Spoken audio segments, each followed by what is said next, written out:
Magandang araw, narito tayo ngayon sa Cuenca Municipal Police Station at ating inalam sa hepe ng kanilang himpilan na si Police Major Charlie Reyes ang mga sirkumstansya ng pagkakahuli sa dalawang itinuturong suspect sa isang multi-million investment scam sa lungsod ng Lipa na ang pagkahuli ay naganap kagabi sa bayan ng Kalintaan, lalawigan ng Occidental Mindoro.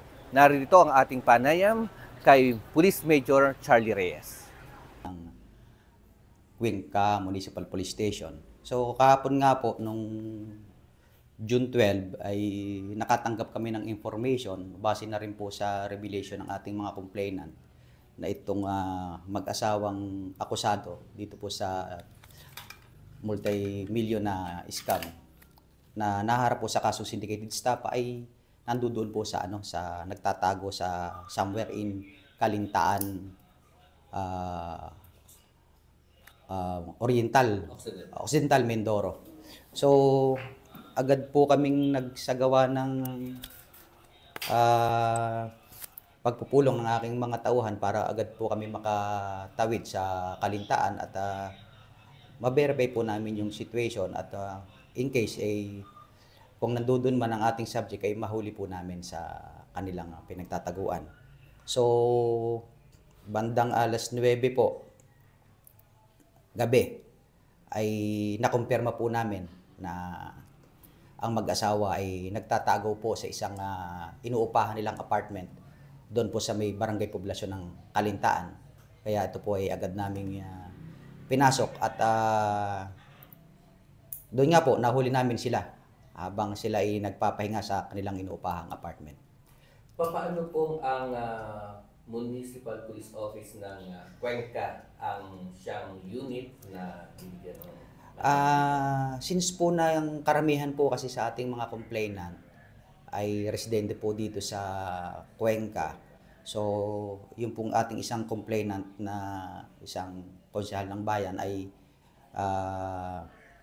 inihain po sa amin yung arrest warrant na ito nga pong mag-asawa ay wanted sa kasong syndicated estafa. So kami po yung kanyang nahinga ng tulong. So since na malapit lang naman po yung Kalintaan ay pinuntahan po namin at sinadya po namin na nagbaka sakali na mahuli po talaga itong mag-asawa. Ang impormasyon po tungkol sa kinaroroonan ng akusado ay paano nakarating sa inyo o dito sa complainant? Ang impormasyon po ay nanggaling sa complainant na somewhere na nagtatago ang mag-asawa doon sa Kalintaan. So kami naman po ay may mga direct access doon sa ating mga tropa sa kabilang probinsya. So nagpakandak din po kami ng casing, surveillance, validation. At nung tumawag nga po yung ating informante na kumpirmado na nandoon yung mag-asawa, so agad po kami tumakbo ng Kalintaan, Occidental Mindoro. Habang sila po naman ay nandito sa inyong kustodiya, ano po yung sunod na step po na gagawin po ninyo sa ating mga accused? Na-process na po natin lahat ng mga papeles niyan. Na-inform na rin po natin ang court of origin ng warrant nila. So naghihintay po kami sa korte kung mabibigay nila yung contempt order para ma-transfer po namin sa kung saan po sila dapat i-commit. Kailan po na-transport ninyo pa parito? Kagabi rin po sir, pagkahuli po namin, alas 9, kami po ay bumiyahe na pabalik agad ng Cuenca. Nakarating po kami rito is alas 5 po ng umaga. Kanina? Yes sir. Ano po ang inyong mensahe sa iba pang maaaring may reklamo o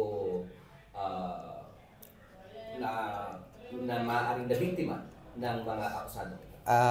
Kami po ay nananawagan sa iba pang mga nabiktima na pinapaalam po namin sa inyo na ito pong mag-asawa na may kaugnayan po dito sa kaso pong syndicated estafa na isinampok po ng ating mga kababayan dito sa Cuenca, na sila po ay narito sa aming opisina at nakapiit ngayon po sila po ay may karagdagang. Samantala sa kaugnay na balita ay nagkaroon tayo ng impormasyon na ang ilan pang mga kasamahan ng mga